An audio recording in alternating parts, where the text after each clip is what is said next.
YRENEES vineyard.com. And don't forget to join us at the river.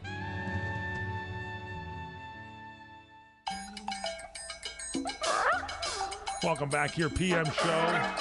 Michael Horn, Pam McNeely here, Paul Stern, and the great and the one and only Robert Blake.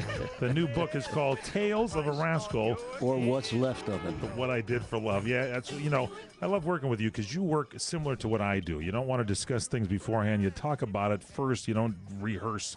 You kind of shoot things through, kind of as Spencer Tracy would do. We'll get to that maybe later on because I love that little sub-story in the book. But Robert Blake has written this book. It's a series of stories about people he knows, his life, etc. And just before I went to that break now, Robert, you said there's 40 copies of this. Come on, that's it? That's all there are? Anyway, yes, I was on Facebook, and people were asking me questions, and I was answering them. Yes. And it was fine, except it got a little weird because I didn't know who the hell I was really talking to. I mean, they said, I'm Donald Duck from Poughkeepsie, but I don't know who they are. And then pretty soon they started talking about my writing, and it got very, very complicated. And it was weird because, you can't stop some lunatic drunk from saying, well, I don't agree with what you said about buckwheat because I knew buckwheat a long time ago. They take a flying. Anyway, I shut the door onto Facebook. Gotcha. But I kept writing. It seemed that it was really important for me to review my life. And when I was a big deal at Beretta, they used to offer me a fortune. And you don't have to write. We'll write it for you. All you got to do is say you wrote it. We'll make $1 million. Blah, blah, blah. So I kept going until it was done. And I had 3 or 4 boxes of pictures in my closet that I hadn't seen since I was at MGM in 1941 at Pearl Harbor. So I went and I got all old pictures, and I put the thing together. And I went to a place where they make high school yearbooks. Uh-huh. And I designed a cover, and I put it together, and I said, okay, it's done. Then it got weird because the publisher said, well, it's too big. We're going to cut it down to a shorter size, and we don't like black and white. We like color. And I said, we who, asshole? This is me. This is I'm sorry. It's all right. I wrote this. That is you. This is my book. It ain't our book. You didn't hire me to do jack shit. This is my book. So we're going to, and they said, well, the first thing we're going to do is we're going to put it on the internet.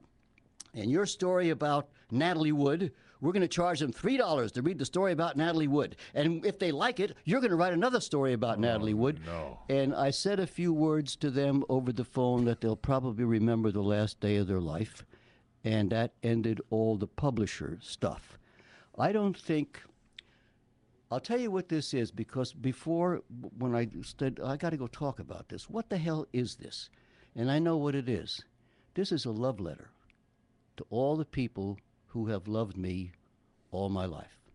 Not only the fans who have become my friends, right, but the people, Truman Capote and those people who kept me together, who kept my career going, Richard Brooks, Richard Boone, all of those people. So it really is a love letter about me, the audience, the people I worked with, and I really enjoyed it because when I read it, I say, wow, I've had a hell of a life, man. You've had a hell of a life. When you start reading this thing, it's like nobody that's had the first best. thing. You don't get 70 years of constant, I had the lousiest family in the universe, but all I had to do was go to the studio, and it was lovely, and it was magic. Now, I'm going to start charging people, I'm going to make money on Alfalfa's dead ass.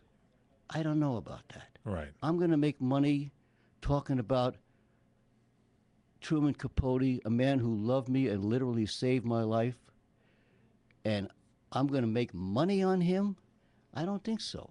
I may find some kind of way to give it away. I may find a way. Those books there cost me $20 a piece, but I'm told if you order enough of them, you can get them for $5 or $6 a piece.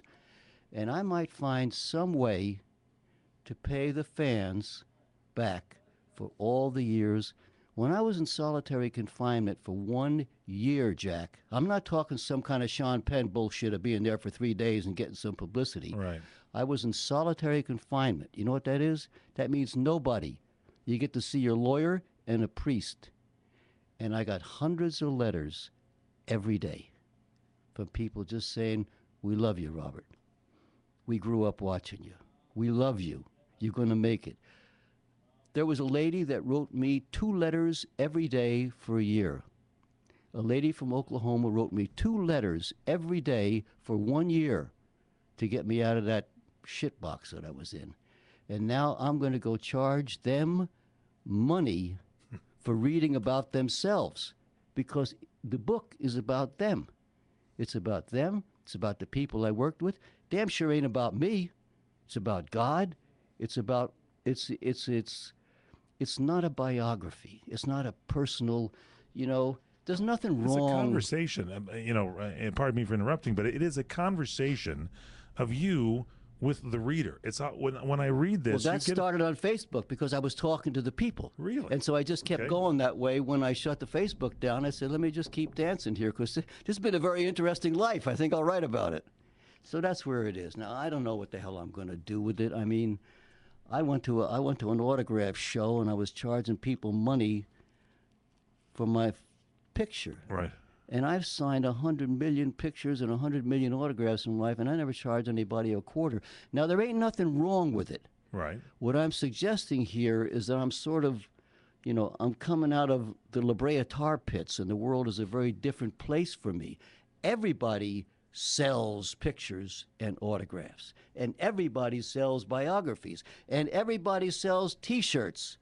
Well, how about kiss my ass, everybody? Maybe I'm going to do something different. I don't know what, but it don't feel comfortable for me to charge the people that have given me my life. Without the audience, I would not have a life. Without the audience, I would not have a life. They paid money to watch me entertain them for 75 years.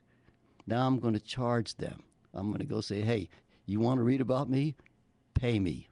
I don't know. So someone literally suggested to you that you put these chapters together and charge on an internet site or whatever so much per chapter or something to read this? Every publisher said the same thing. They said, Robert, you're a gold mine because you've written what we want. Each of these stories stands on its own. The McQueen story, we'll put that up there for 6 months. And then you write another McQueen story. And you write another McQueen story. And this book won't be out for 2 years because we'll be on the internet making a fortune. There's 25 stories in there. We're going to separate each one of them. And you'll make a fortune. And then what? And then what? And then what?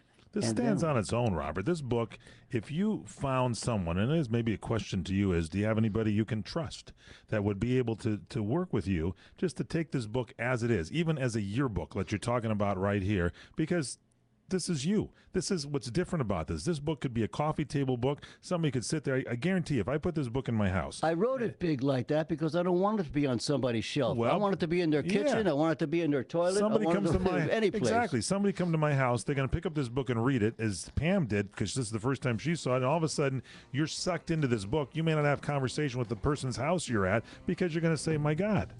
I mean, Natalie Wood's story alone gives you insight in Natalie Wood unbelievably, just by the way you write about your connection with her. You want to sell toothpaste? I'll give you a thought. Give me a thought.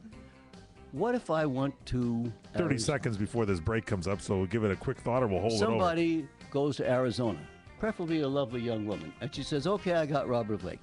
He's going to talk about acting at your college. He's going to do this. He's going to do that.